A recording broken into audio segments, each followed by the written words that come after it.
Bien, ahí estamos grabando formalmente, entonces bienvenidos a todos.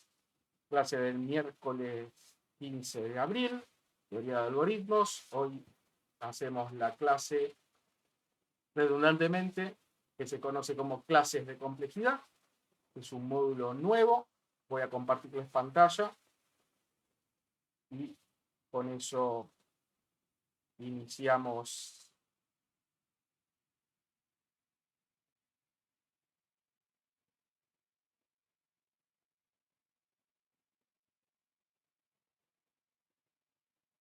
Bien, me avisan cuando están viendo o si están viendo, y ahí comenzamos. Google Meet tiene su tiempo, ustedes me escriben o me hablan cuando ven. Ahí se ve, profe. Sí, sí. Ahí están viendo una filmina.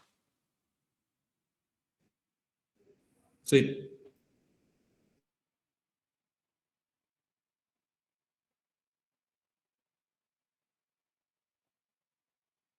Bueno, ahí se fue. O se fue para mí.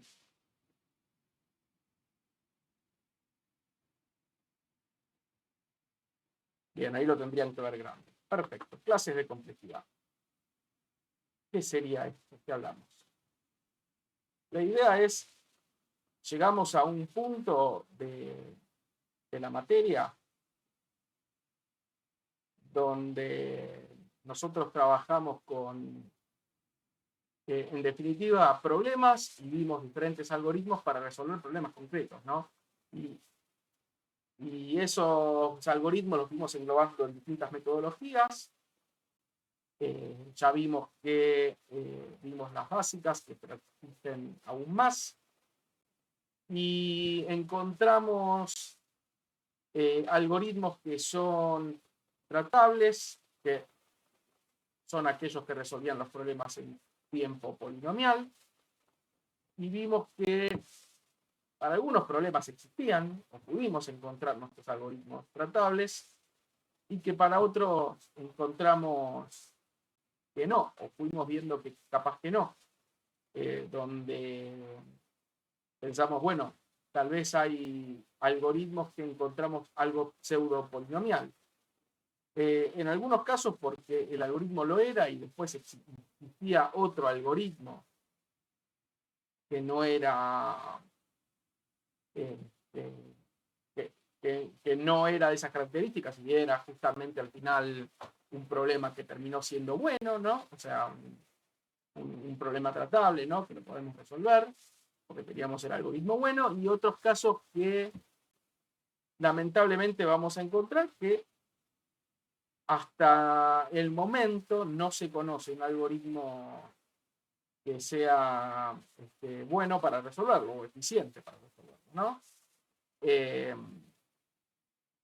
Entonces ahí empieza a surgir la duda razonable de decir, bueno, el problema es que lamentablemente aún no somos lo suficientemente inteligentes para encontrar un algoritmo que lo resuelva, o es que no existe realmente. Y por más que no es que yo no lo haya encontrado, sino que nadie lo haya encontrado, y sino que el problema fundamental es que nadie lo encontró porque realmente, por más que busquemos, no existe. Entonces, lo que empezamos a tratar de pensar es, bueno, si podemos clasificar los problemas de acuerdo a su justamente complejidad en su resolución, y de esa forma tratar de entender de, bueno, estos son todos los problemas que sabemos cómo resolverlos, qué tienen en común en forma eficiente. Estos son todos los problemas que no sabemos resolver todavía de forma eficiente. Si es que algo tienen en común que nos permita entenderlos y clasificarlos. Y por ahí, en base a todo eso, si hay una relación entre esos problemas que nos ayude en última instancia a ver la forma que esos que no sabemos resolver aún se puedan resolver, o determinar si esos que no se pueden resolver tienen ciertas características que hacen que irremediablemente no se puedan resolver en tiempo polinomial, en tiempo eficiente, si bien sí existen capaz que los algoritmos que conocemos como fuerza bruta como última instancia para resolverlo, aunque sea en tiempo exponencial o peor. Pero bueno, esa es la pregunta que nosotros empezamos en esta clase, que es una pregunta que no somos originales, sino que se les ocurrió a muchos científicos de la computación al encontrar y al tratar de sistematizar los problemas, viendo que algunos sabían cómo resolverlo en tiempo polinomial y otros no. ¿De acuerdo? Entonces, en base a eso, al poder clasificarlos, y si uno puede decir estos son problemas más fáciles o más difíciles, entonces de alguna forma uno puede empezar a tratar de comparar problemas en cuanto a su complejidad en relación a resolución. Eso es un poco lo que nos guía en esta clase. Para eso vamos a volver a recordar ciertas cosas que capaz que ya nombramos, o que ya escucharon, pero que nos van a ser indispensables para todo el desarrollo de esta clase, que es cómo caracterizamos la entrada de un algoritmo. Bien. Cuando tenemos un algoritmo y lo queremos, cuando tenemos un problema y tenemos un algoritmo o tenemos un problema que tiene ciertas instancias, lo que queremos es poder codificar esas instancias, cuando lo podamos resolver con una computadora, de forma que nuestro algoritmo lo entienda, ¿no? Y esa forma de representarlo, ¿no? Sea, muchas veces hablan de, bueno, tengo un grafo, cómo represento ese grafo para mi programa, tengo listas, tengo matrices o lo que sea. Es una forma de establecer cómo es mi instancia y cómo la represento para que mi algoritmo lo pueda entender, ¿no? Y esa forma termina representando el tamaño de mi instancia.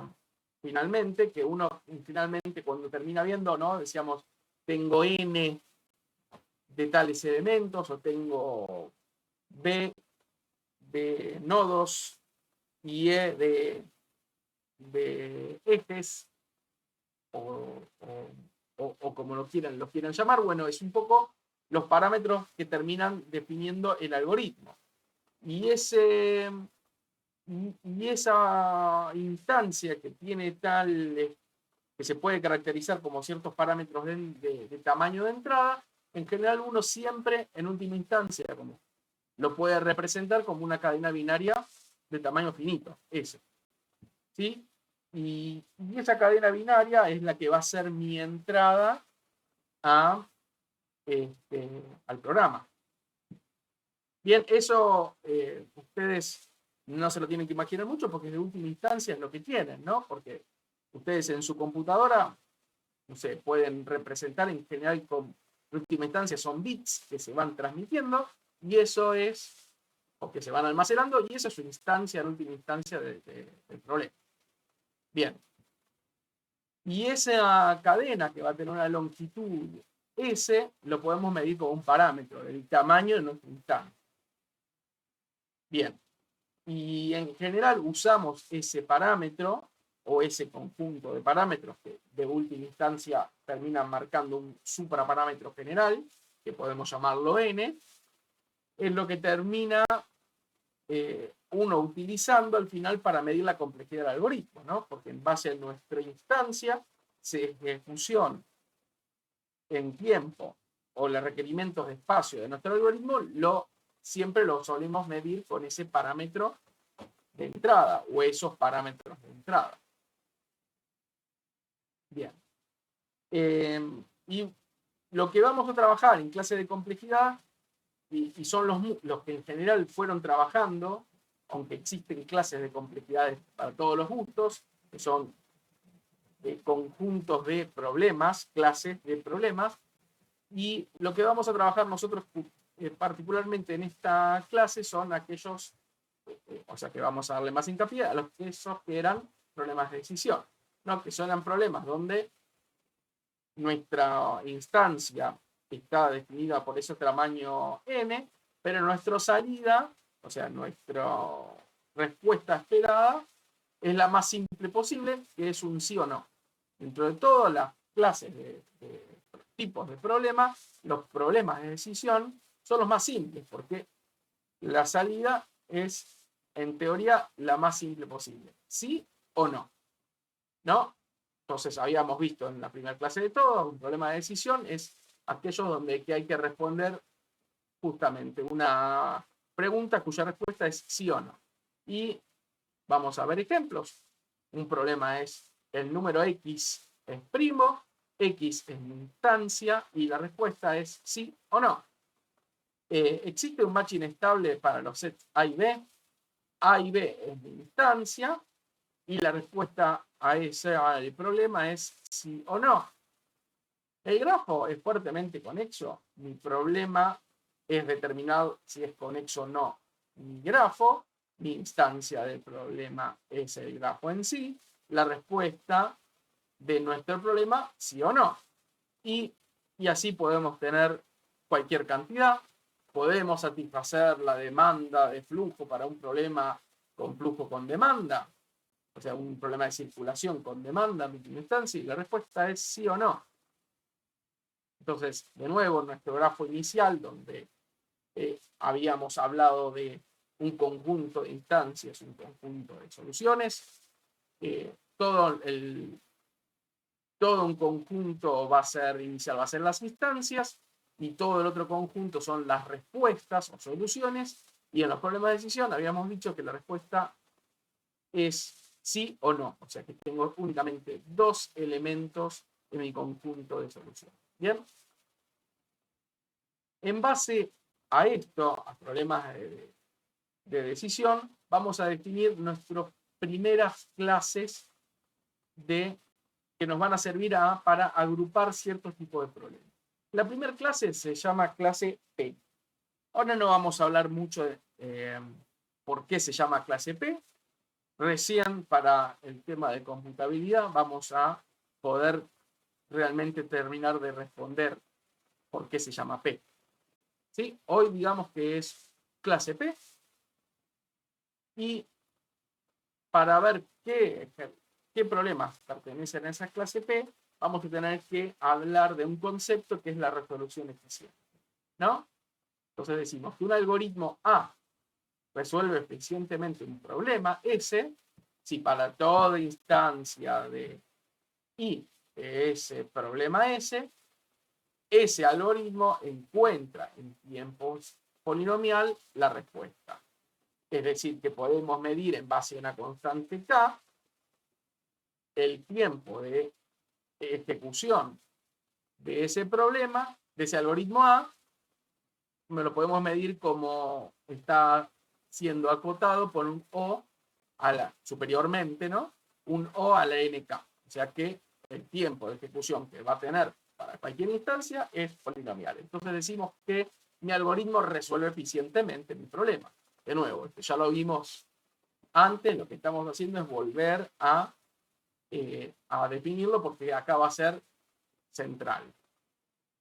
Gay-Shapley resuelve el problema en O de n cuadrado, que es lo que vimos al el problema de los matrimonios estables, que es lo que vimos en la primera clase, y por lo tanto es un algoritmo, el de Gay-Shapley, que es eficiente, teniendo una resolución eficiente.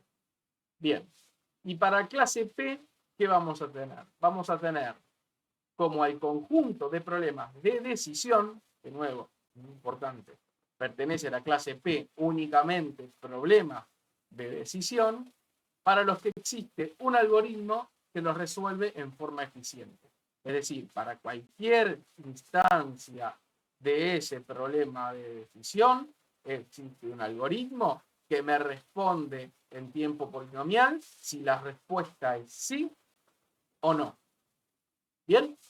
Entonces, si existe ese problema, Si existe ese algoritmo para ese problema, entonces digamos que ese problema de decisión pertenece a la clase P.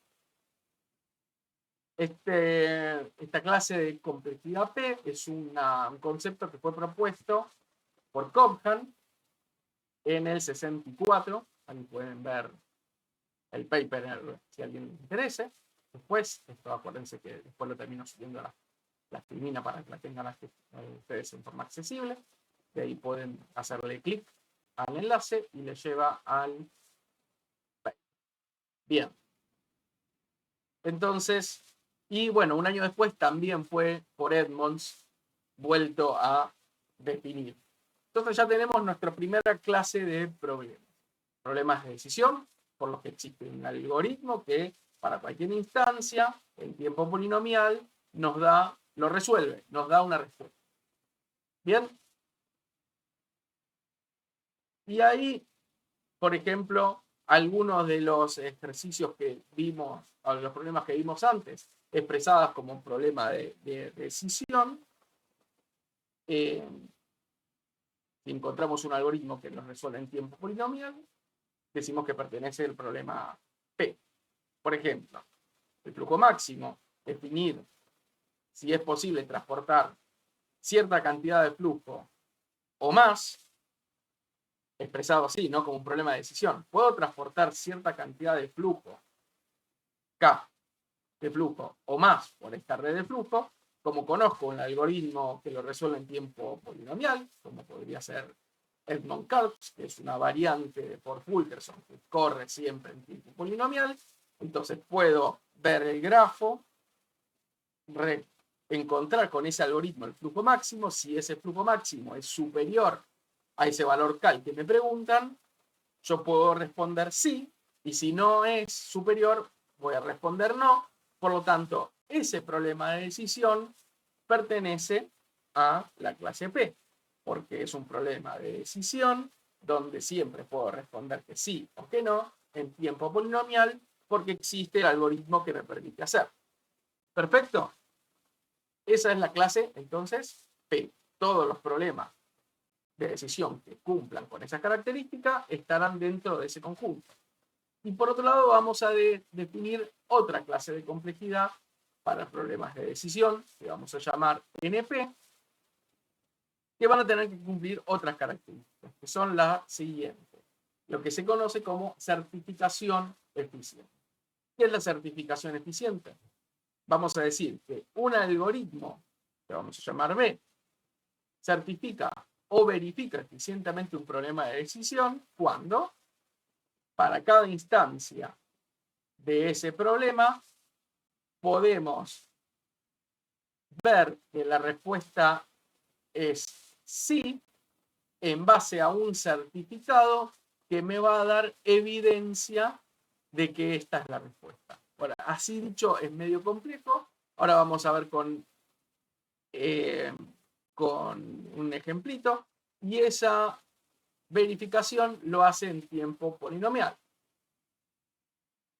Y lo que hace en definitiva ese algoritmo es recibir dos parámetros, la instancia del problema, la evidencia o certificado, y lo que termina haciendo es decidir como respuesta sí o no, ese algoritmo B, pero la respuesta de sí o no no es que ese problema de decisión tiene como respuesta, esa instancia tiene como respuesta un sí o no, sino que si la evidencia que me están dando me alcanza para decidir que esa instancia tiene como respuesta un sí. ¿Bien? Y por otro lado, si para cada instancia ahí, tal que la respuesta es no, no tiene que haber ningún certificado que me dé como respuesta sí, porque no existe ningún certificado que me puede demostrar que la respuesta es sí, porque justamente la respuesta es que mi problema en verdad es no. Ahora, vamos a ver de nuevo algunos ejemplos como para verlo. Yo siempre voy con un ejemplo muy, muy sencillo en el mundo real. Imagínense que tenemos una puerta, está cerrada con llave, y mi certificado, y la pregunta que quiero hacer es, ¿se puede abrir esa puerta? Y el certificado o la evidencia es tal vez darte una llave.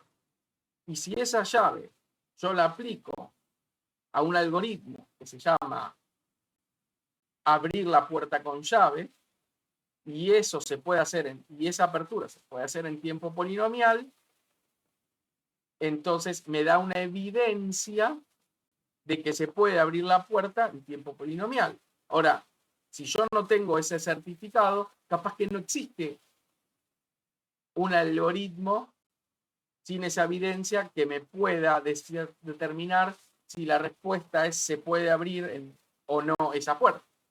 ¿Bien? Es como un ejemplo sencillo.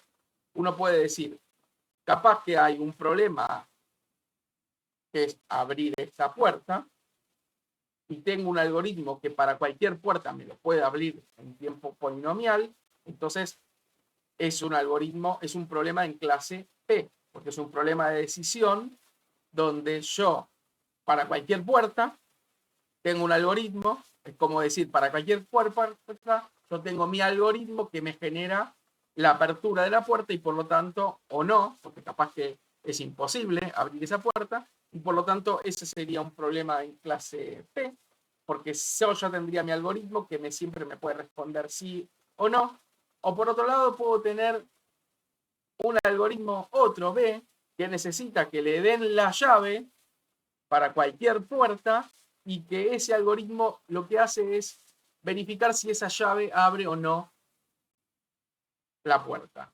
Y ese nuevo algoritmo B es lo que hace es certificar con una evidencia si la respuesta a mi pregunta se puede abrir esa puerta es un sí. Ahora, si a esa puerta como evidencia le dan una llave que no corresponde, el certificador me va a decir no. Pero no es que me va a decir no, no se puede abrir la puerta. Me va a decir no, esa evidencia que me das no me permite afirmar que se puede abrir la puerta. ¿Se entiende? Es como decir, no, esa llave no me permite abrir esa puerta. No es evidencia de que esa puerta se puede abrir. ¿Se entiende? ¿Queda claro un poco lo que sería un algoritmo certificador y por qué necesita una evidencia? ¿Sí? ¿Queda claro? Entonces, el certificador, la respuesta sí o no es esta evidencia me permite afirmar que se puede, que se puede abrir esa puerta, o en forma general me permite definir que esa instancia tiene como respuesta sí. Entonces, el certificador me dice sí, esa evidencia me sirve para definir que esa instancia tiene como respuesta sí. O me puede decir no, esa evidencia que me das no me sirve para certificar o para responder que la respuesta a esa instancia es sí. ¿Se entiende un poco la idea?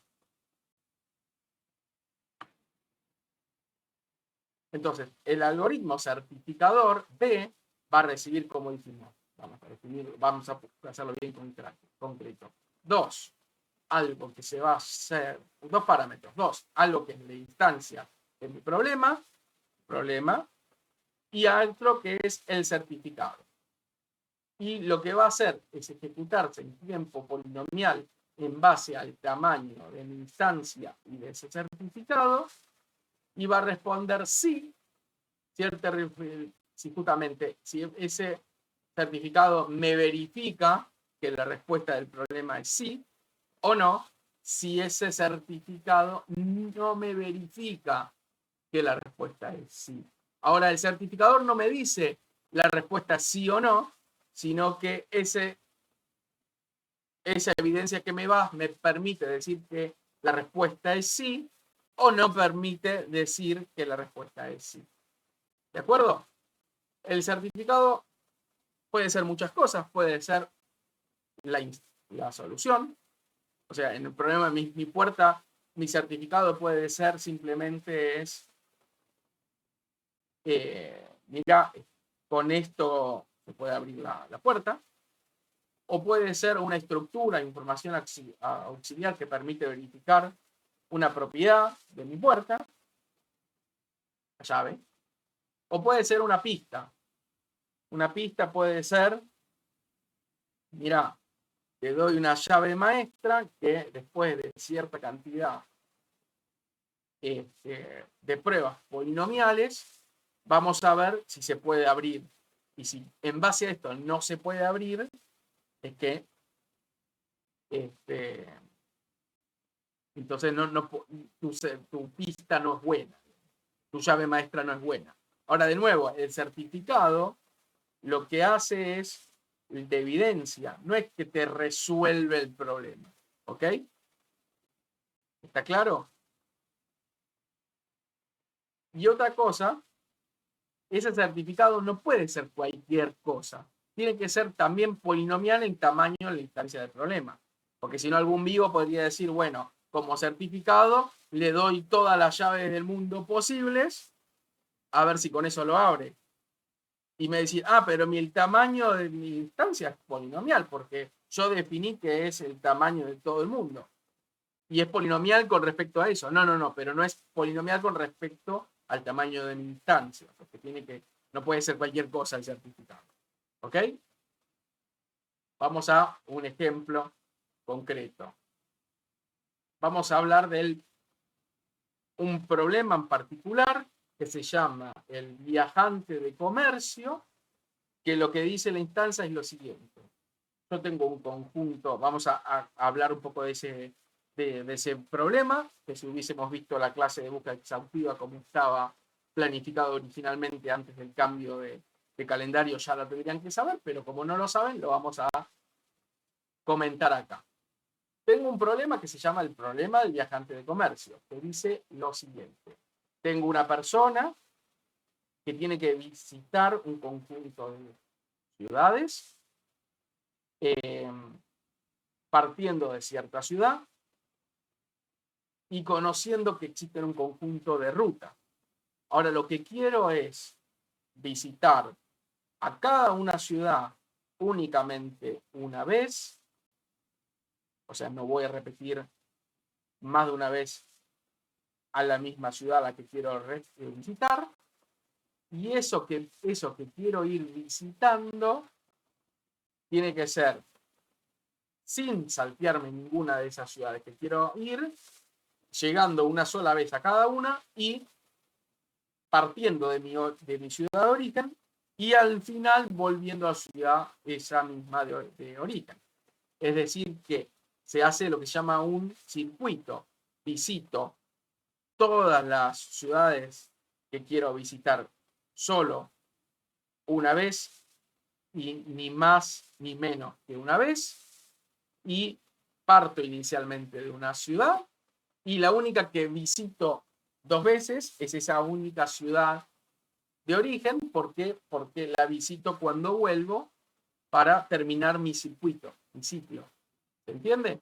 Ahora, lo que me dicen en esa instancia es, tengo ese conjunto de ciudades, tengo ese conjunto de rutas, esas rutas tienen longitud, y lo que quiero es ver si puedo hacer ese circuito eligiendo rutas que no superen en total, si sumo todas, cierta longitud.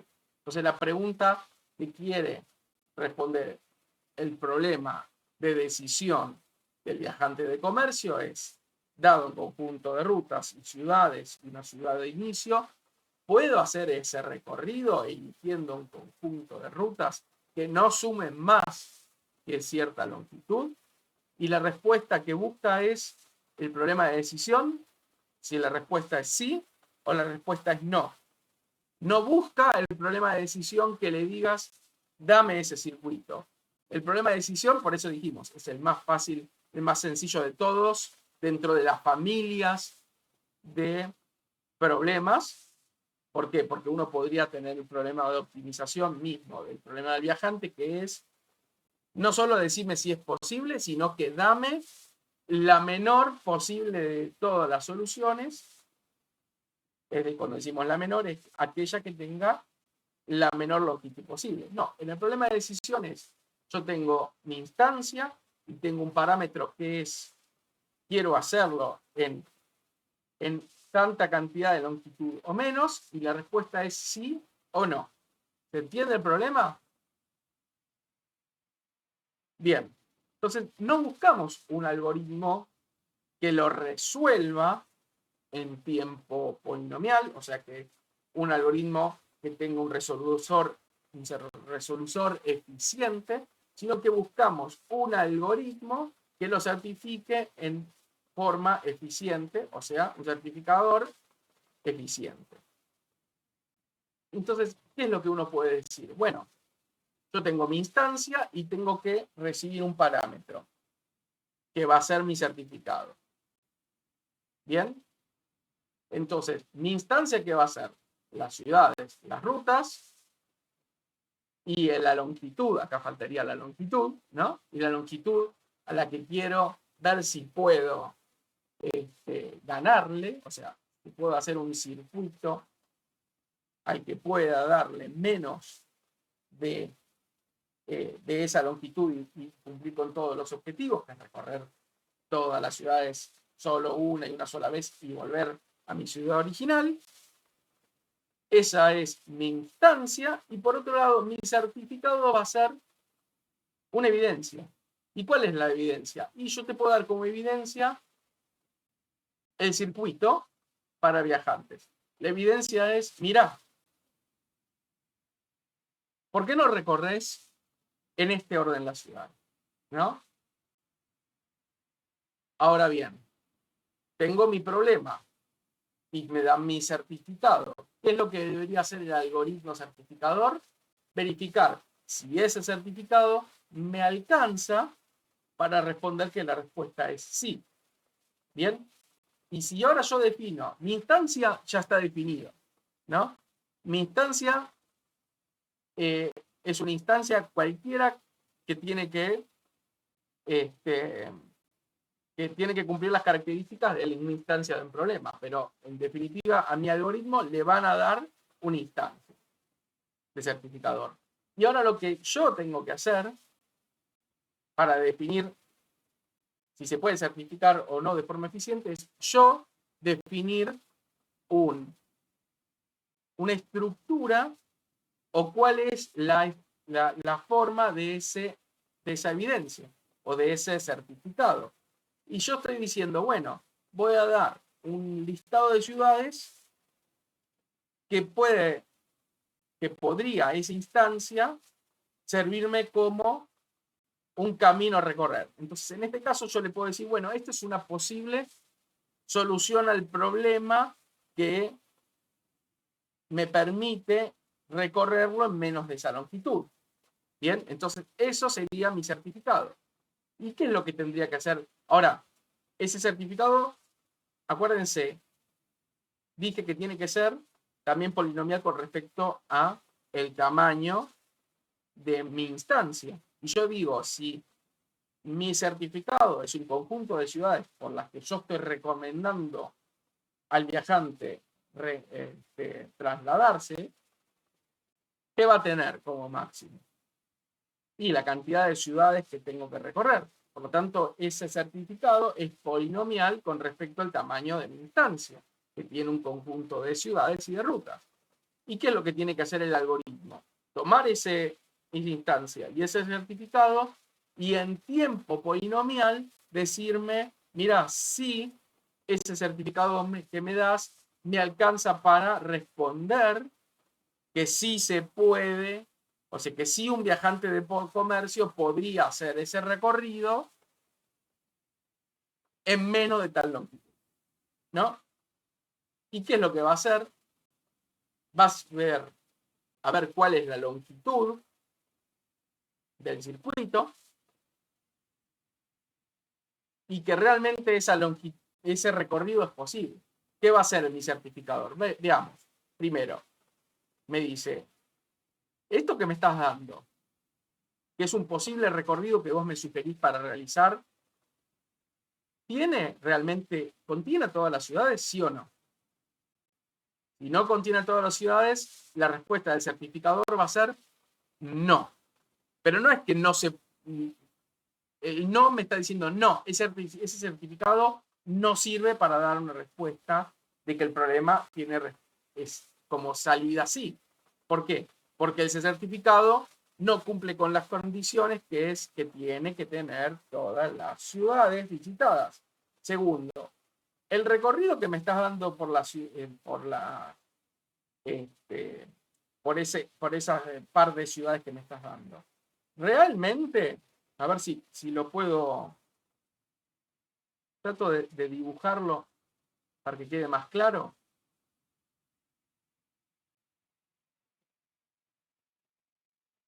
Eso no lo puedo dibujar. A ver. Lo que me están diciendo es, por ejemplo, la instancia son un conjunto de ciudades. Esta es la ciudad inicial. Y hay rutas.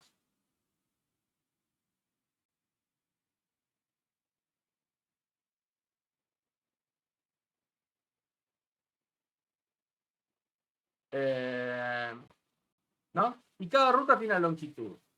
Y un certificado, imagínense que esta es la 1, 2, 3, 4, 5, 6. Y un certificado capaz que me dice, mirá, vos partís de la ciudad 1, visitá la 3, después la 2, después la 5, después la 6, después la 4 y después volver a la 1. Ese sería el certificado. Esta es mi instancia del problema, que son un conjunto de ciudades y rutas, cada una con su longitud. Y el certificado y el programa certificador lo que agarra y dice, bueno, mira, están en ese certificado que me das, primero, ¿están todas las ciudades por las que tengo que pasar? Y sí. Si veo que falta una ciudad, la respuesta es no. Segunda pregunta que pueda responder un certificado. ¿No hay ninguna ciudad repetida? No. Listo. Entonces, si hay alguna ciudad repetida, o más de una vez, excepto la original y la final, yo voy a responder, ese certificado no me sirve. Número 3 que voy a responder, que voy a ver en mi verificador, en mi certificador. La que está al principio y al final, ¿es la ciudad de origen? Si la respuesta es no, el certificador va a decir no. No me sirve como certificado para corroborar lo que me estás diciendo, que la respuesta a este problema es sí. Bien. ¿Qué más voy a ver? Bueno, ya vi que la primera y la última es la misma, que están todas las ciudades, que todas las ciudades están una única vez. Ahora, ¿existe un camino entre cada una de estas ciudades que me das como un circuito? A ver, entre 1 y 3, ¿existe un camino? Entonces dijo, esta es la 1 y esta es la 3. No, no existe un camino. Por lo tanto, la respuesta es no. ¿Bien? Entonces ahí mi certificado diría no. Ahora supongamos que sí, que existe. Que mi instancia existía.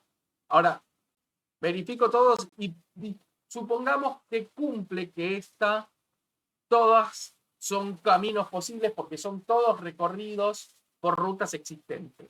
El último paso que tengo que hacer es sumar la longitud de esas rutas utilizadas y si esa longitud es menor o igual a la longitud que me pedían, que no tengo que superar L. Si no tengo que superar si no superan a L, entonces ahora sí, digo, sí, ese certificado me está de alguna forma dándome de evidencia de que la respuesta es sí, ¿Por qué? Porque existe ese camino. Es un certificado que en definitiva, yo les dije, una posible certificado, no es lo único, pero un posible certificado es justamente la estructura que me da con una solución posible a lo que me piden, a la existencia de un camino que recorra cada una de las ciudades una sola vez, que empiece y que termine por la misma ciudad inicial y que tenga de longitud menor a ese valor E. Entonces, ese certificado, si verifica todo eso, entonces la respuesta que me tiene que dar es sí, es un certificado válido y me permite, por lo tanto, afirmar que la respuesta a este problema es sí. ¿Bien? Ahora, si todo eso lo puedo hacer en tiempo polinomial, estamos ante un certificador eficiente. Y como todo eso, si yo tengo una lista de ciudades, recorrer que en el certificado estén todas las ciudades, se puede hacer en tiempo polinomial. Ver que si tengo todo el listado de rutas, tengo que recorrer todas las rutas y ver que cada una de esas exista, lo puedo hacer en tiempo polinomial. Bueno, todo eso lo puedo hacer en tiempo polinomial.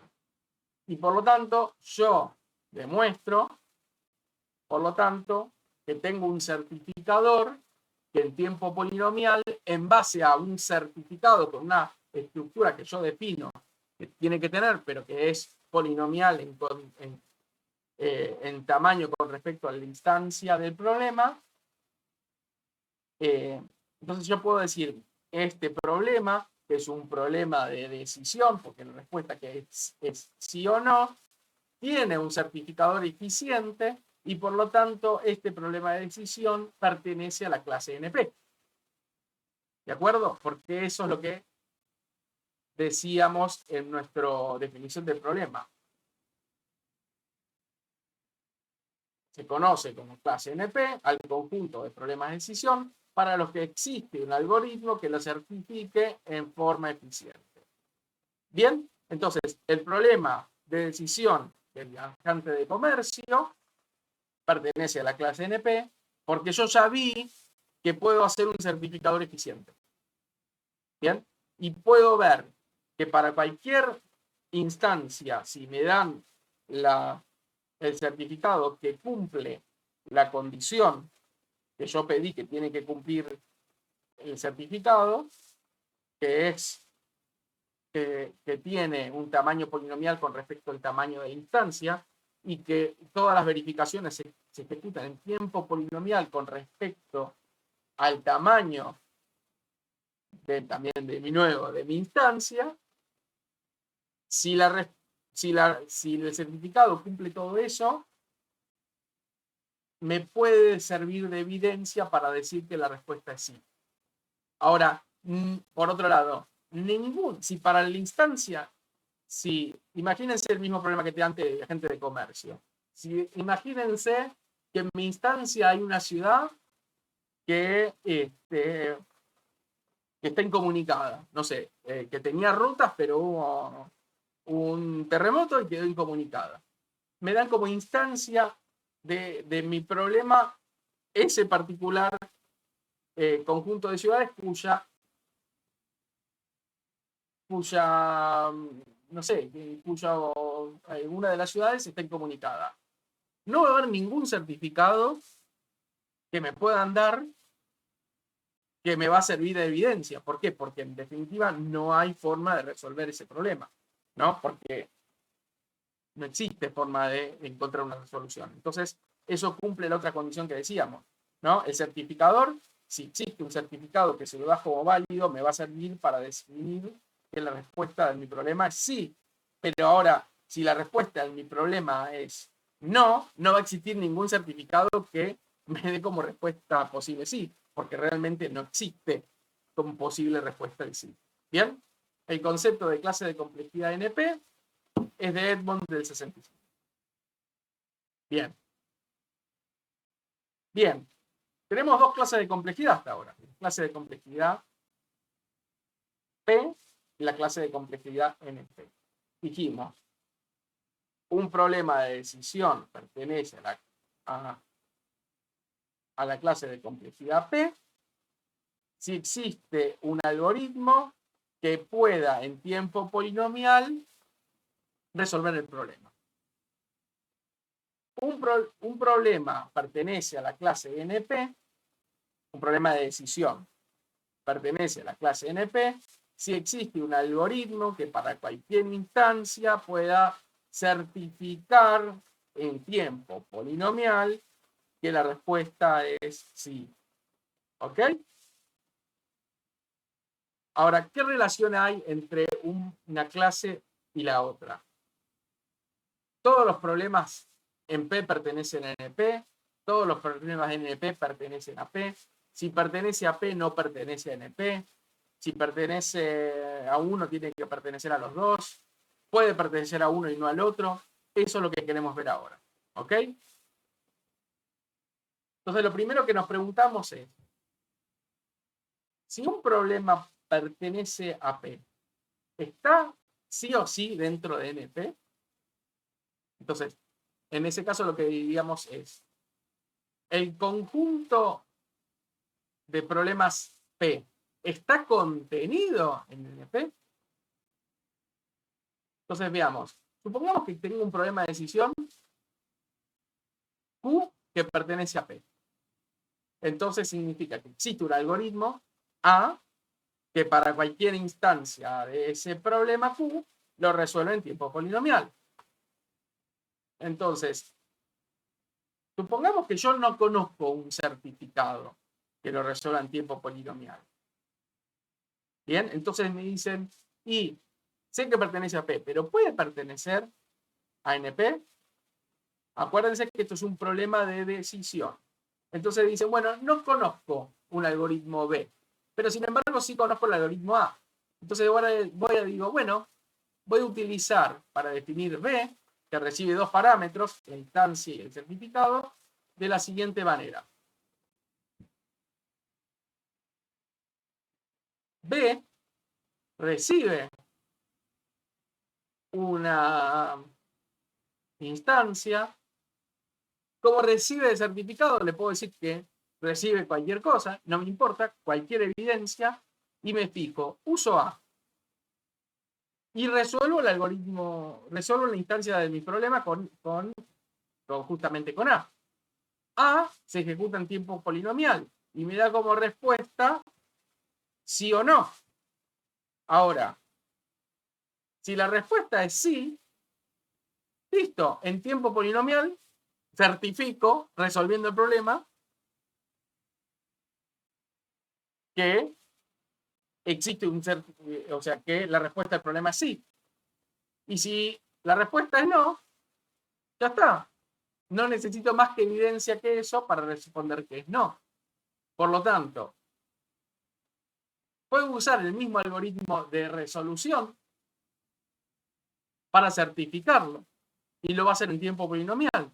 Por lo tanto, cualquier algoritmo de decisión que pertenece a P, es decir, que existe un algoritmo que lo resuelve en tiempo polinomial, ese mismo algoritmo se puede usar como parte del certificador que se ejecutará en tiempo polinomial para responder cualquier certificado, o sea, pasándole como certificado el vacío, nada, no le pasó nada. Es como, ¿necesitas alguna evidencia? No, directamente lo resuelvo. Imagínense que vamos al problema que yo les dije de abrir una puerta. Imagínense que mi universo es, ¿se puede? No hablamos de caja fuerte ni nada, ¿se puede abrir tal tipo de puerta en tiempo polinomial? ¿Cuáles son las instancias? Todo el conjunto de puertas de ese tipo. Entonces, después me dicen, bueno, ¿se puede resolver en tiempo polinomial el abrir esa puerta? Sí, con el algoritmo cerrajero. Tengo un algoritmo cerrajero, que es bien un cerrajero, y para ese tipo de puerta lo abre en tiempo polinomial. ¿Ok? El algoritmo cerrajero lo abre. Ahora, viene alguien y me dice, ¿me podés certificar que se puede abrir esa puerta en tiempo polinomial? Y vos decís, y te dice, ¿qué evidencia me das? No necesito ninguna evidencia, le decís. Llamo a mi algoritmo cerrajero, le digo vení y abrí la puerta. Si la puerta se puede abrir, el cerrajero lo va a abrir. Si la puerta no se puede abrir, el cerrajero no lo va a abrir. Y ya está. Entonces uso a mi algoritmo. Si está el problema en P, uso el mismo algoritmo para resolver el problema como parte del algoritmo certificador. ¿Se entiende? Y por lo tanto, cualquier algoritmo que pertenece a la clase de complejidad P va a pertenecer a la clase NP. Por lo tanto, si alguien me dice, tengo un problema que pertenece de decisión que pertenece a P, entonces uno, sin negar, sin necesidad más que esta definición de algoritmo que hicimos, puede decir, bueno, ya está, demostré que si pertenece a P, entonces pertenece a NP. Entonces uno puede decir, si tiene los conjuntos de P, de problemas P, y el conjunto de problemas NP, bueno, ya sé que no están separados. Ya sé que de alguna forma hay una intersección, pero más que eso, yo sé que los de P están adentro. Ahora, me podrían decir, pero pará, y si cualquiera de NP pertenece también a P, entonces P sería igual a NP. Entonces, hasta ahora tenemos o esto o esto. Tratemos de responder al revés ahora. Si cualquier algoritmo, que cualquier problema que pertenece a NP, podemos afirmar que pertenece a P. Cualquier algoritmo, cualquier problema de decisión. Entonces, hasta ahora estamos diciendo cualquier problema de decisión que se puede resolver en tiempo polinomial, también se puede certificar en tiempo polinomial. Ahora, queremos ver si se puede probar la inversa, que cualquier problema de decisión que se puede certificar en tiempo polinomial, entonces también se puede resolver en tiempo polinomial. Eso es lo que nos falta ver. Para ver si estamos definiendo problemas, clases de problemas que son equivalentes. Veámoslo ahora. ¿NP pertenece? O sea, ¿está contenido en P? Bueno, me fui para atrás. Si el problema Q pertenece a NP, existe un algoritmo que lo certifica en tiempo polinomial, que es lo que definimos en la definición de NP. ¿Podemos asegurar que la existencia de ese algoritmo garantiza la existencia de un algoritmo que lo resuelve en tiempo polinomial? En caso afirmativo, es lo que dijimos antes, P es igual a NP. ¿Y esto qué significa? Que existe, que si P es igual a NP es que para este problema tiene exactamente la misma complejidad resolverlo que verificarlo. ¿Sí? Es como poderoso en el sentido de si P es igual a NP, para cualquier problema que pertenece a P, pertenece también a NP, y por lo tanto tiene exactamente la misma complejidad resolver un problema que verificar esa resolución de alguna forma, ¿no? Y sería poderosísimo. Ahora vamos a ver por qué. Y si no, P sería distinto a NP. Ahora bien, P versus NP. Y lamentablemente, si estaban esperando que les dé la solución, no la sé. Y no la sé, no yo solo, no la sabe nadie. Es uno de los problemas más famosos que no tienen respuesta en la ciencia de la computación. Y alguien se dio cuenta de esto en el 71, después Stephen Cook, que se dio cuenta de este problema. Dijo, tenemos un problema. Tenemos P y tenemos NP. Y este es el problema que ahora nadie sabe resolver. Y esto es un problema que realmente tiene implicancias poderosísimas, tanto si se resuelve como si no se resuelve. Mucha gente, y la mayoría, afirma que P tiene que ser distinto en P. Ahora, afirmar es muy distinto a demostrar. Nosotros no nos alcanza con una afirmación, queremos una demostración.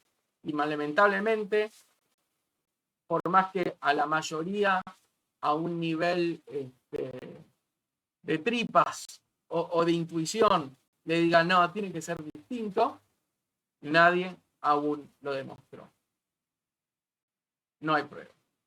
Y de hecho es tan importante que existen 7 problemas matemáticos, este es uno de ellos, que se llaman los Millennium Problems, que los definió el Instituto Matemático de Clay en el 2000, y por lo tanto se llaman los problemas del Millennium, que dijeron, estos son los problemas, 7 problemas del Millennium, que son de suma importancia de resolver.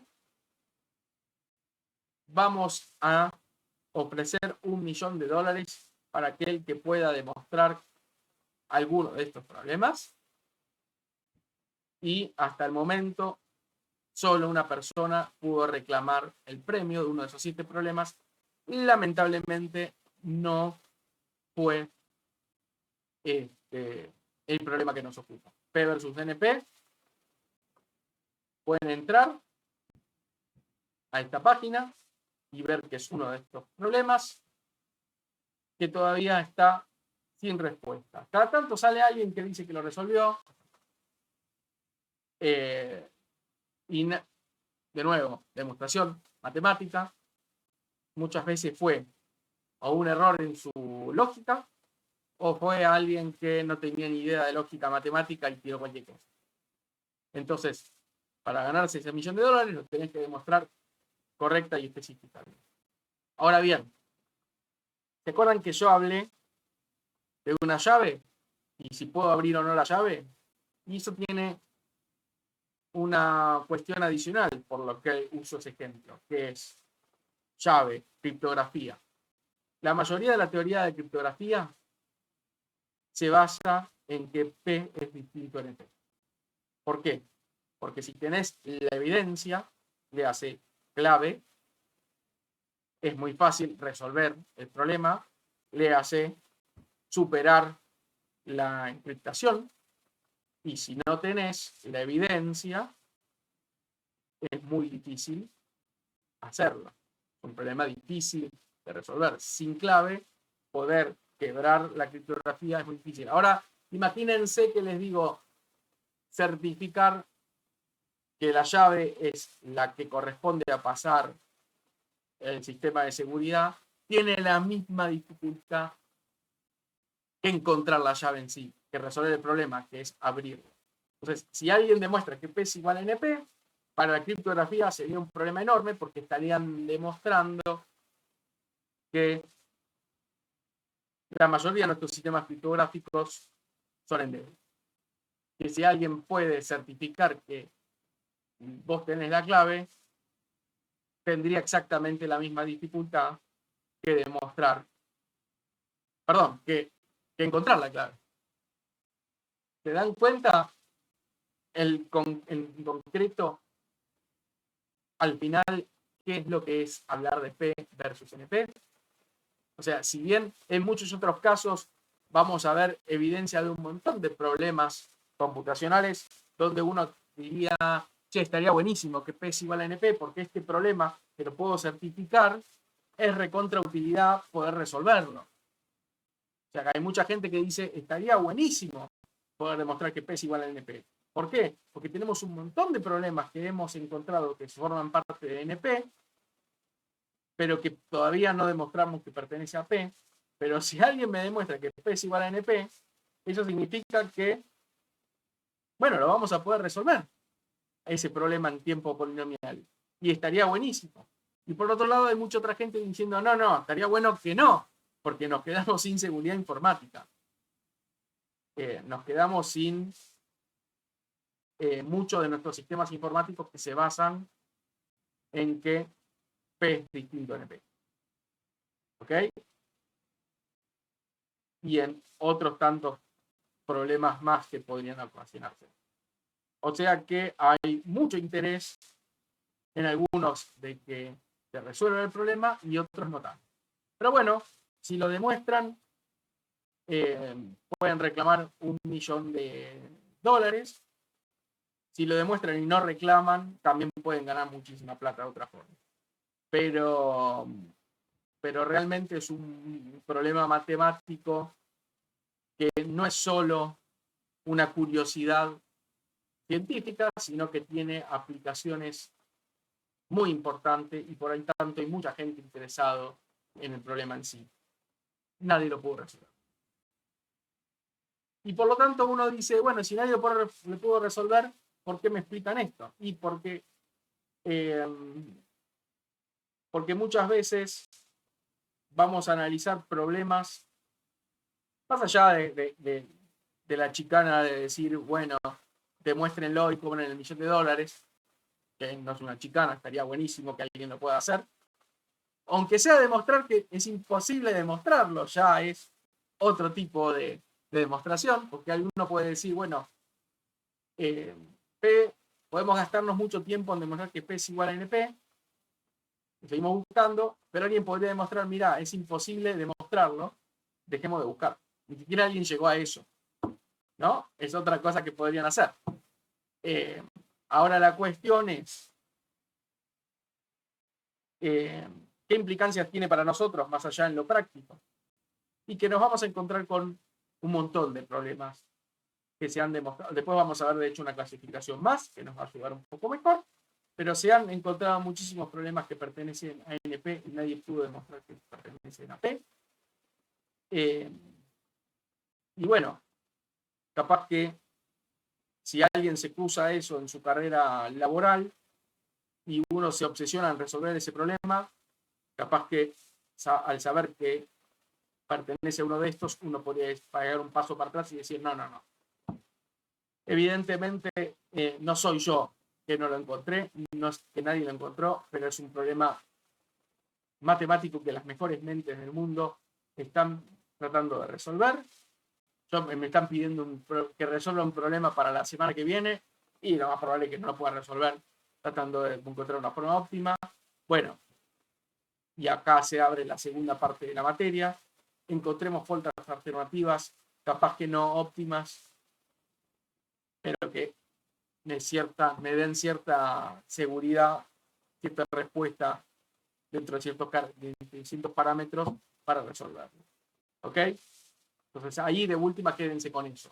Y si ustedes saben que es un problema que nadie encontró como resolución, bueno, ahora vamos a ver que hay un paso más para decir, me sigo golpeando la cabeza o no contra el escritorio tratando de resolverlo. Pero bueno, es un problema que está abierto y es muy importante. Bien. Hasta ahora llegamos a eso. Existen problemas en P, problemas en NP.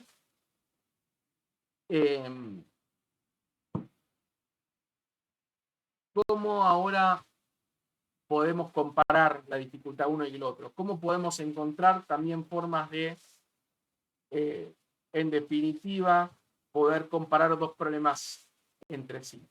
Y para eso vienen algo que ya les nombré en la clase anterior, que es lo conocido como reducciones polinomiales. Reducciones, que no es más que otra forma de resolver problemas y que no es más que también una herramienta que nos va a servir para comparar complejidades. ¿Ok?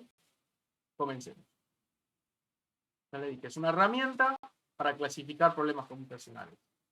¿De acuerdo a la complejidad de su resolución? ¿No? Definimos P y viene P. Existen muchas más. Nos quedemos con esas por ahora. ¿Sí?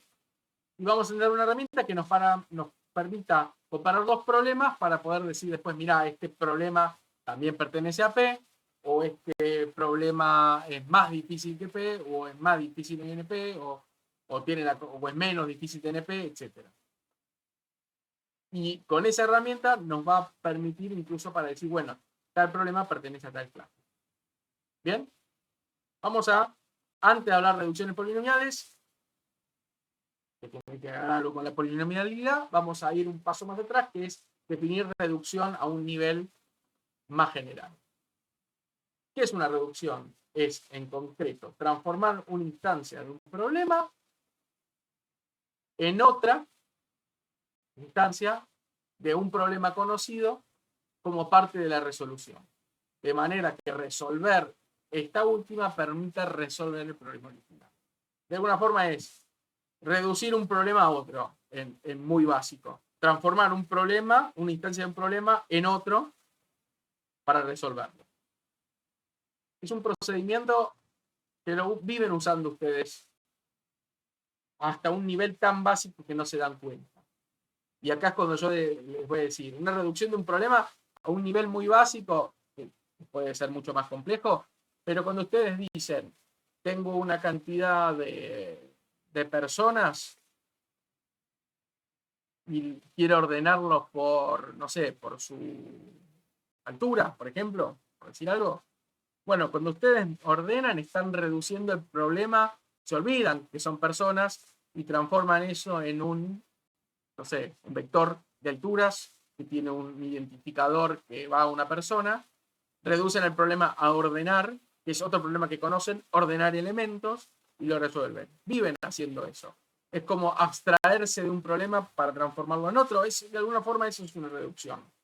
Y también cuando usan subrutinas, están haciendo reducciones también, muchas veces. Ahora vamos a ver eso.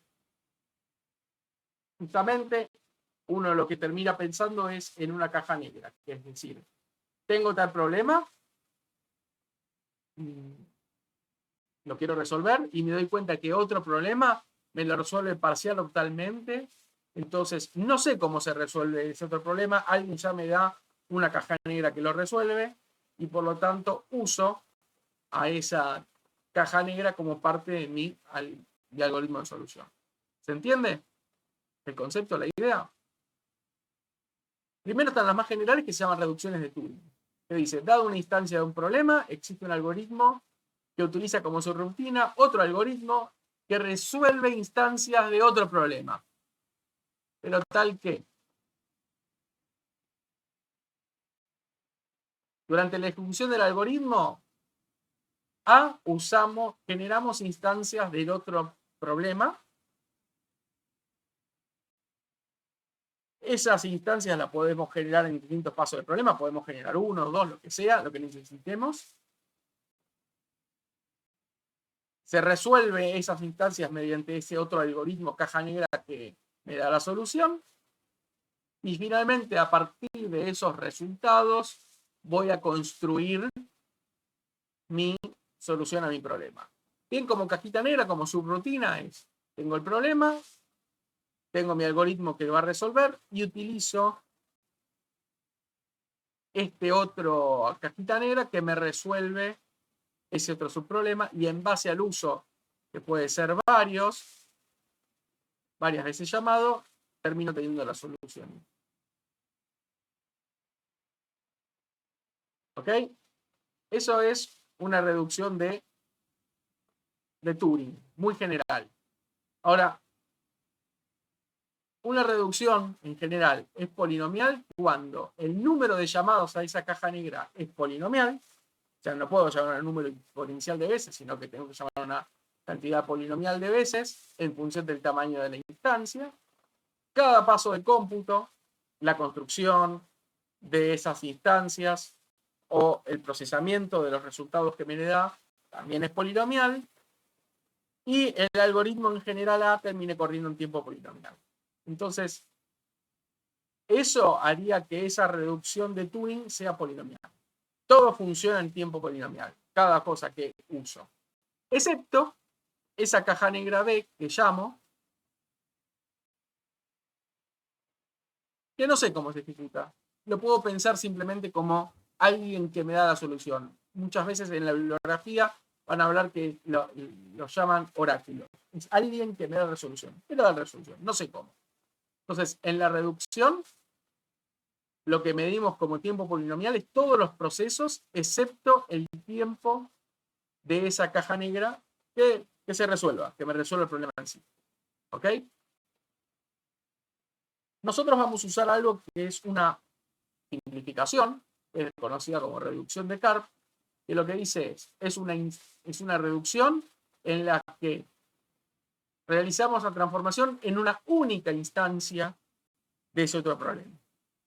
¿Sí? Tengo un problema y que quiero resolver, no sé cómo resolverlo, lo transformo polinomialmente en una instancia del problema X, resuelvo X mediante el algoritmo B, mi caja negra, obtengo la solución y esa solución la transformo en la solución de Y en tiempo polinomial.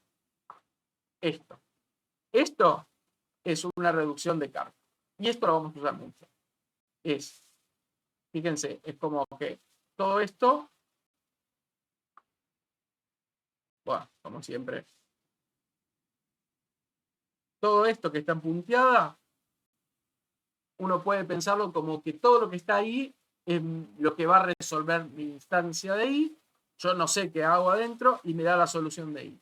Pero estoy haciendo una reducción de Karp. Estoy haciendo una transformación polinomial en tiempo polinomial.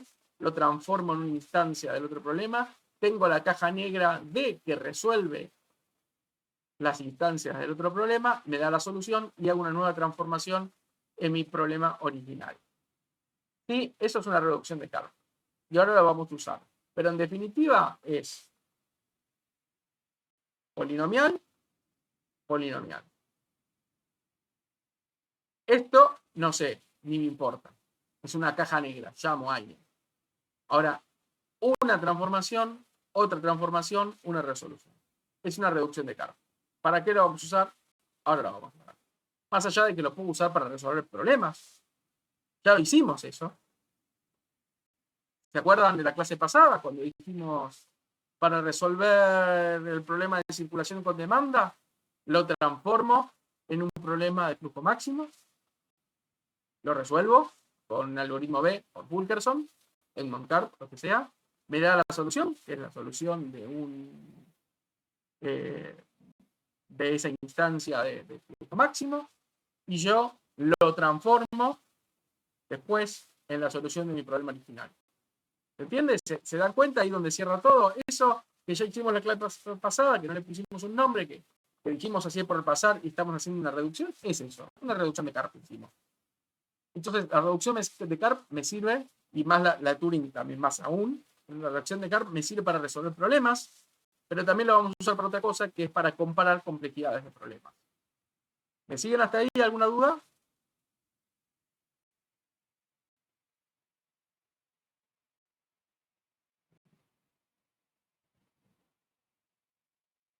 Bien. Continuando, la reducción de Karp matemáticamente tiene una forma de representarse, que es la siguiente. El problema ahí lo reduzco polinomialmente a X. Este signo es un signo de sería esto es menor o igual polinomialmente a lo que tengo del otro lado. Y de ahí viene ya la intuición de que esto, si tiene un signo de comparación, es porque me permite comparar cosas, ¿no? Y lo que se lee es Y es polinomialmente reducible en tiempo a X. O sea que puedo reducir polinomialmente a Y en X. Si podemos reducir cualquier instancia de Y en una instancia de X mediante una reducción de Karp, lo podemos expresar de esa forma. Origen, ¿de dónde sale eso? Justamente se llama reducción de Karp porque en el 72 Richard Karp lo propone. Y en un paper que fue muy importante, que se llamó justamente reducibilidad a través de problemas combinatorios, entre problemas combinatorios. También paper disponible. Bueno, ¿cómo comparamos problemas mediante reducción?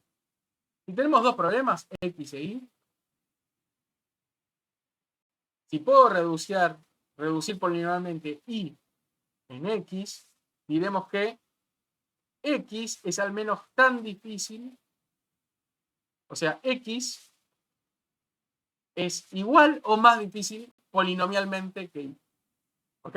Ejemplo. Si yo tengo el problema de encontrar el matching más grande en un grafo bipartito. ¿Recuerdan que lo podemos resolver? Lo vimos en la clase, lo resolvimos con, de alguna forma, con Fulkerson, ¿no?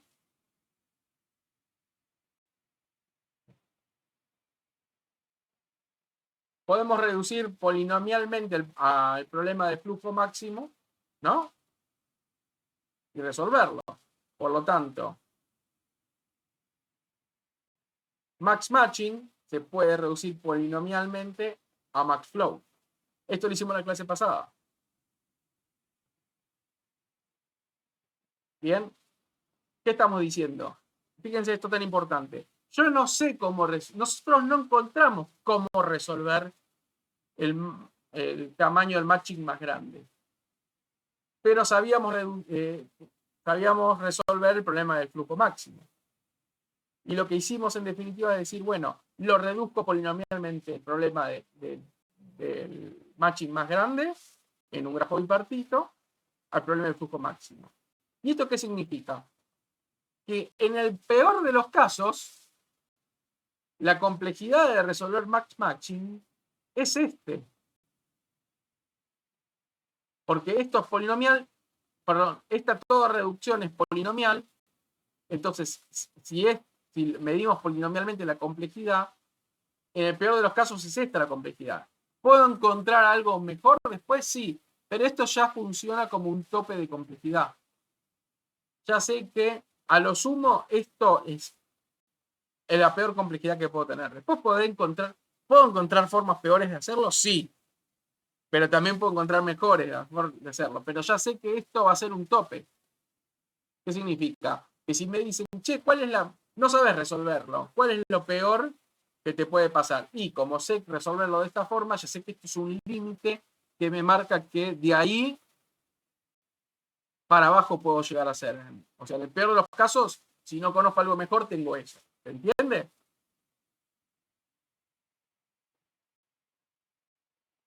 Max Flow es al menos tan difícil de resolver que Max Matching. O sea, podría ser, si no tengo idea cómo resolver Max Flow, podría decir, bueno, puede ser muy difícil. Pero también es para los dos lados, fíjense, es a lo sumo, en el mejor de los casos, igual complicado que Match Matching. Podría ser mayor. Y Match Matching es a lo sumo tan difícil como Max Flow, podría ser menor. Eso me genera una jerarquía entre complejidades de problemas ya. ¿Se dan cuenta cómo lo puedo usar para medir la complejidad? Porque en definitiva estoy diciendo todas reducciones polinomiales y usando la cajada negra para resolver el otro problema. ¿Bien? Ahora, vamos a volver a clases de complejidad P. Vamos a hablar entonces de problemas de decisión. Y puedo usar las reducciones para acotar problemas para la clase P. Me dicen, tengo dos problemas de decisión en este caso, X e Y. Si X pertenece a NP y Y lo puedo reducir polinomialmente a X, ¿qué significa? Que Y pertenece a P, porque Y es como mucho tan complicado que X. ¿Ok? Porque me dicen, X pertenece a P y Y tiene complejidad igual o menor a X. Bien, entonces de alguna forma me dicen, bueno, tiene que poder resolverse en tiempo polinomial, porque en última instancia, al hacer la reducción, ya lo puedo resolver en tiempo polinomial, porque acuérdense, problemas de decisión, X pertenece a P, es decir, se puede resolver en tiempo polinomial, ¿no?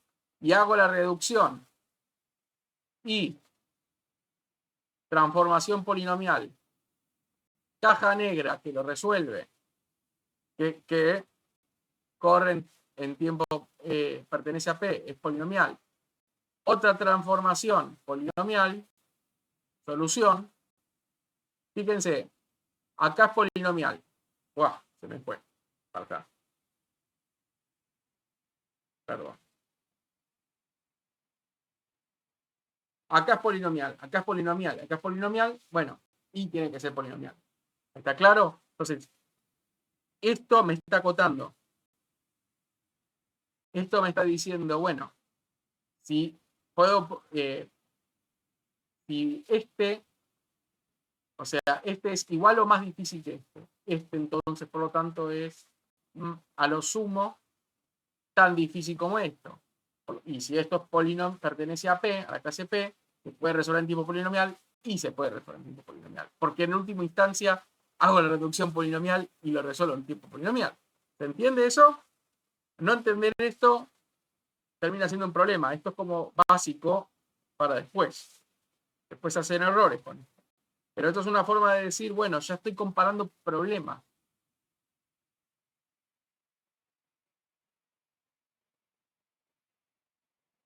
Bien. Ejemplo. ¿Existe un matching de tamaño K o más grande en un grafo bipartito? Puedo reducir polinomialmente el problema de decisión. Dado una red de reflujo, ¿se puede trasladar de S a T un flujo de K o superior? Esto pertenece a P. Por lo tanto, como lo puedo reducir polinomialmente, matching decision pertenece a P. ¿Se entiende? Están muy callados. No sé si se perdieron.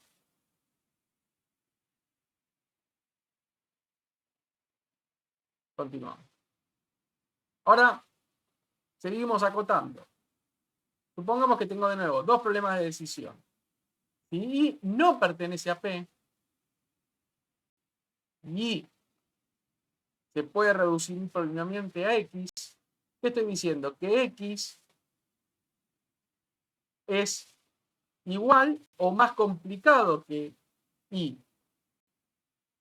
Bien, entonces si Y no pertenece a P, X no puede pertenecer a P. A menos que demostremos que P es igual a P, ¿no? Pero bueno, estamos dando por supuesto que no. Si P es igual a NP, todo cae en la misma bolsa. ¿Ok? Si Y no pertenece a P, X tiene que ser igual o más difícil. No puede ser más fácil. Lo más fácil de todo es resolverlo polinomialmente, entonces no pertenece a P.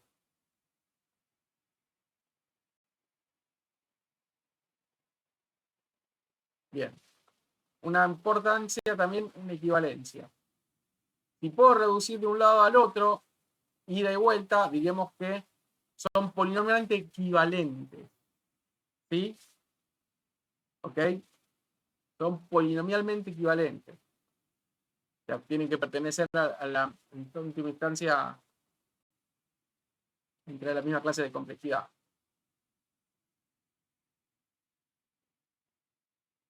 Y transitividad.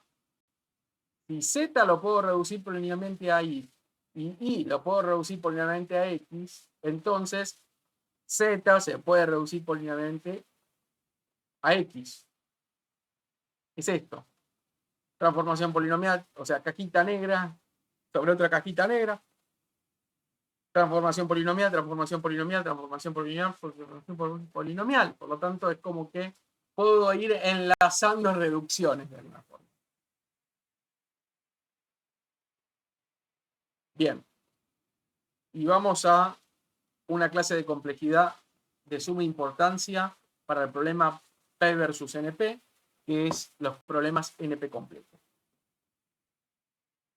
Vamos a hablar de un problema que se llama SAT, que es Boolean Satisfactibility Problem. Qué difícil esta palabra.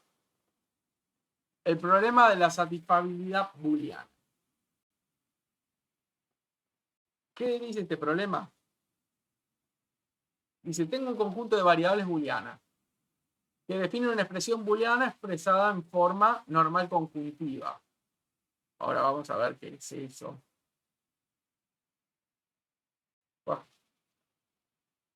Tal que el resultado de la expresión es, queremos determinar si existe una asignación de variables tal que el resultado de la expresión es true. Bien. Básicamente, expresiones booleanas tienen que haber visto. Lo que me dicen es una expresión booleana expresada en forma normal conjuntiva. Ahora lo vemos. Por si no se acuerdan, no lo vieron nunca. Lo que queremos es ver si puedo asignar valores yo a cada una de las variables, de acuerdo a que al evaluar toda la expresión booleana, el resultado es true. La cuestión es que no hay un algoritmo, o sea, evaluar una asignación de variables es fácil. No conocemos un algoritmo que en base a cualquier expresión me pueda decir en forma polinomial, ponerle tales valores a las variables y de esa forma te va a dar true. O que te digan, no hay forma de asignar valores a las variables y que eso te dé true. Ejemplo, esto es una expresión pesada. Fíjense, son cláusulas con OR internamente, con una conjunción de AND por cada una. Entonces, para que esta expresión tenga valor true, cada cláusula, cuando le asigno valores a las variables, tiene que dar como resultado true. Bien. Ejemplo, yo te doy la asignación. Ponele que le ponemos B1 true. Entonces, toda esta cláusula, basta con que 1 esté en true para que sea true. Ahora, esto es false. B4 es false. Entonces, esto es false.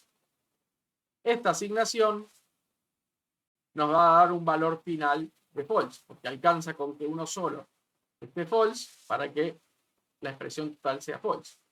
Una cláusula, ¿no?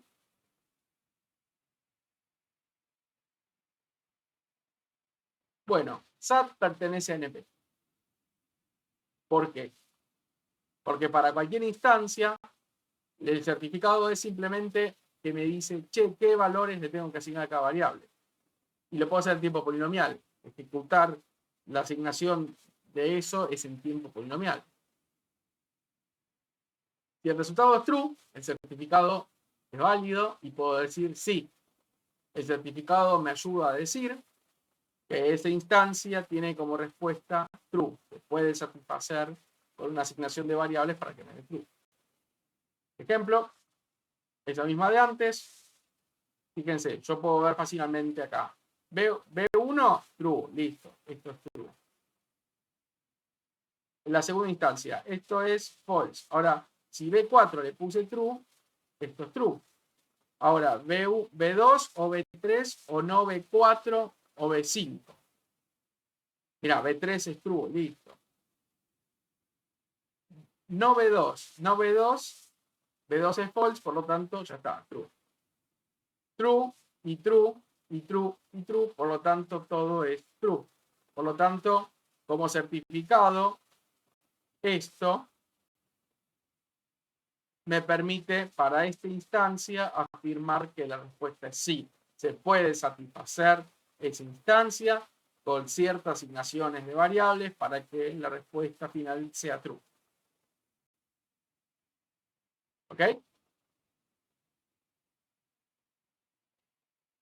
Teorema de Levin-Cook dice lo siguiente.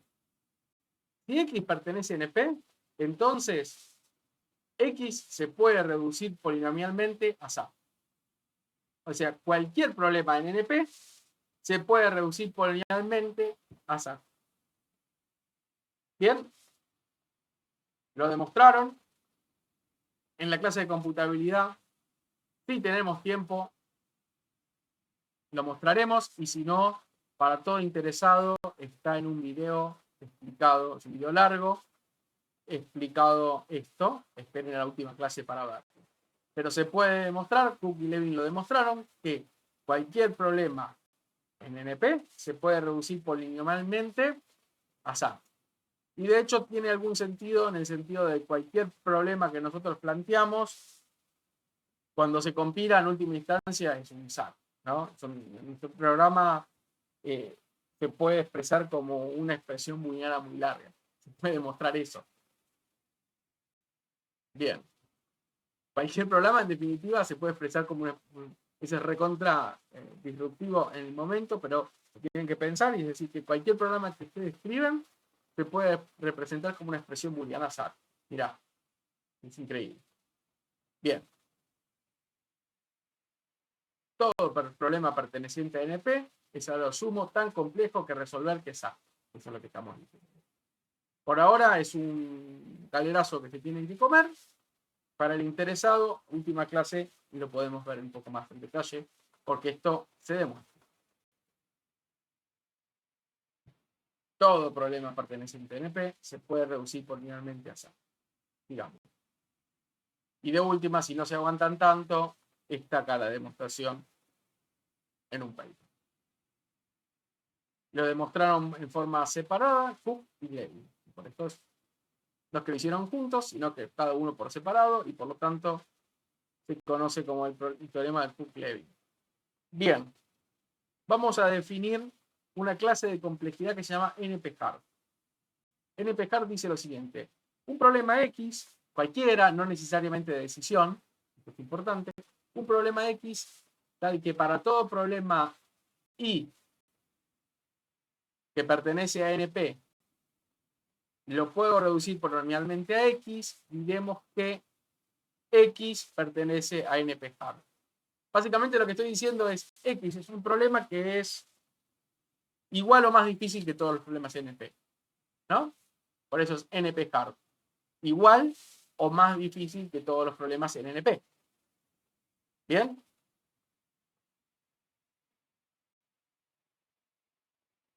X es al menos igual de difícil que cualquier problema en NP. Y ya vimos que como SAT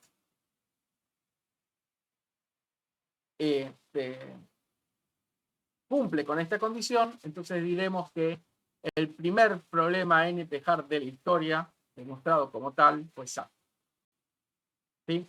Todo problema en NP se puede reducir polinomialmente en SAT. Y esto nos lleva a la segunda definición en esta cadena de ahora, que es NP completo. Si X pertenece a NP-hard y aparte X pertenece a NP, entonces X pertenece a NP completo.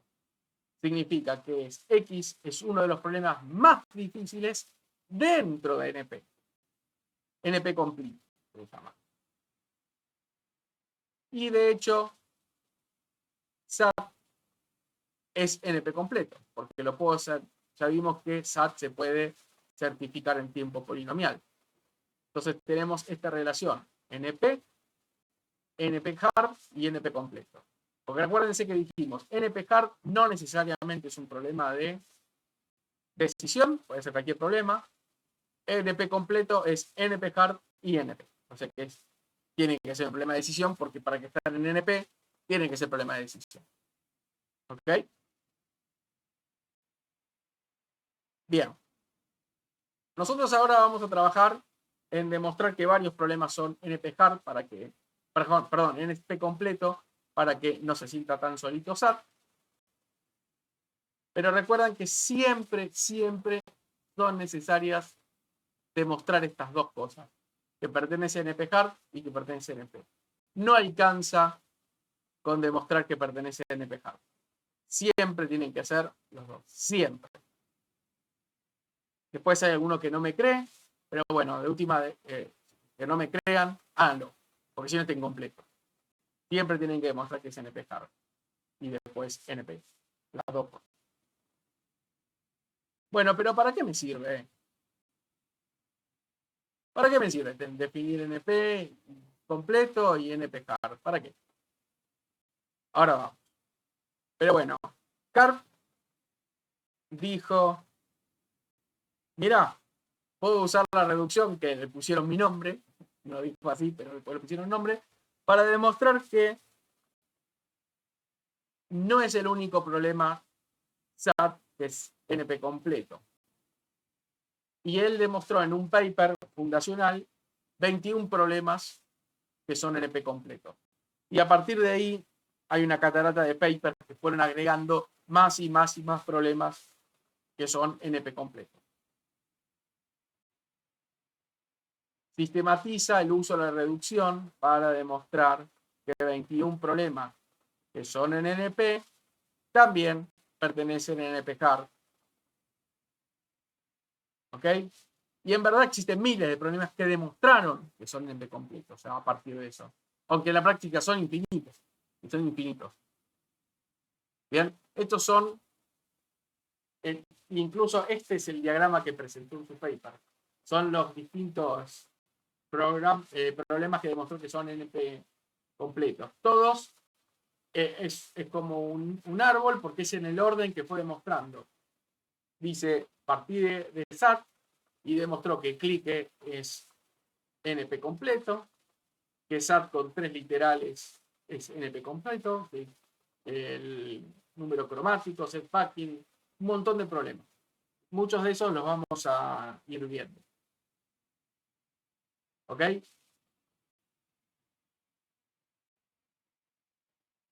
Entonces, si tengo cualquier problema de decisión, tengo que demostrar que pertenece a NP completo, que es algo que vamos a mínimamente en el trabajo práctico y en el parcial lo van a tener que hacer. ¿Qué tengo que hacer? Probar que es NP. ¿Cómo pruebo que es NP? Tengo que definir el certificador eficiente. Después tengo que probar que es NP-hard. ¿Cómo voy a tener que demostrar que es NP-hard?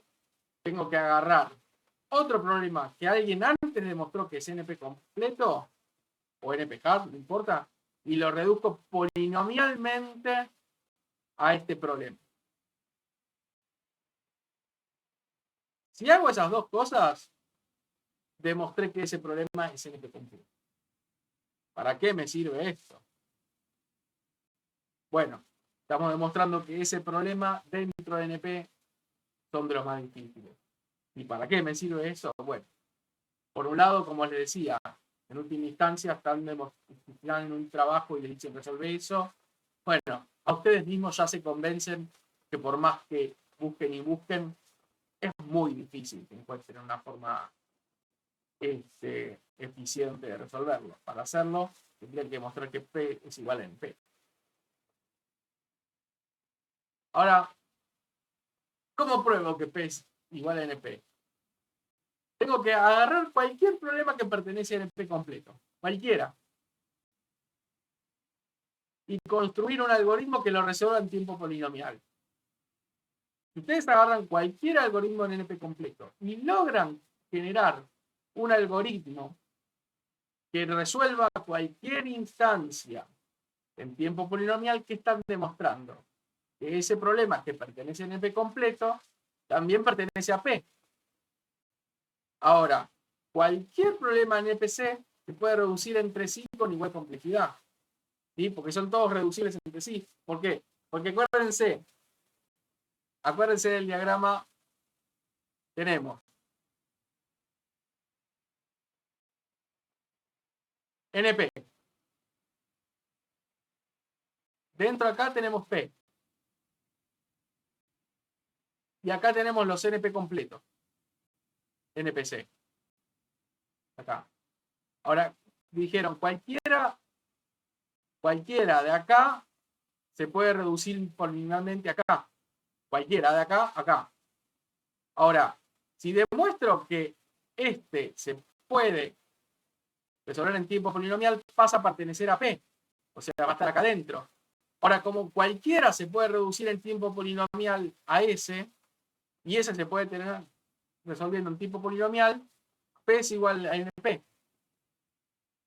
¿Se entiende? El poder de por qué no es tan importante los NP completos. Porque en definitiva, si logro demostrar que cualquier NP completo pertenece a P, demostré que P es igual a NP.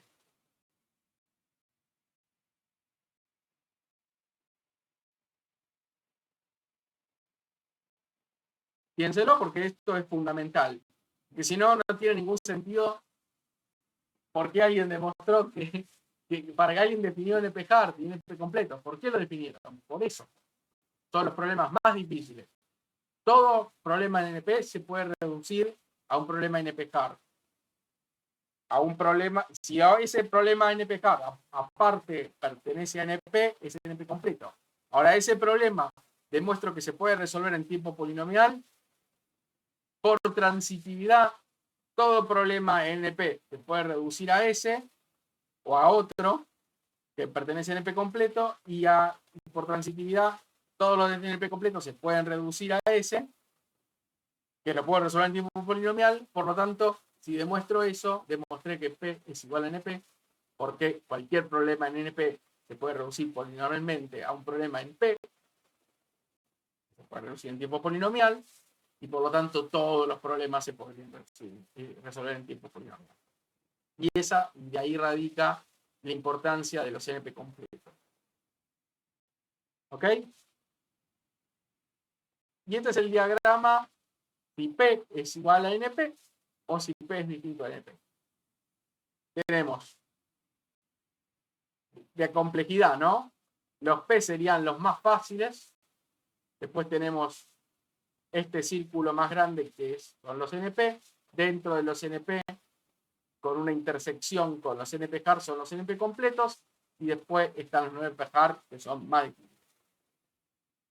Ok, y por otro lado, si P es igual a NP, todo se compacta. P es igual a NP y es igual a NP completo. Y por afuera me quedan los NP-hard. ¿De acuerdo?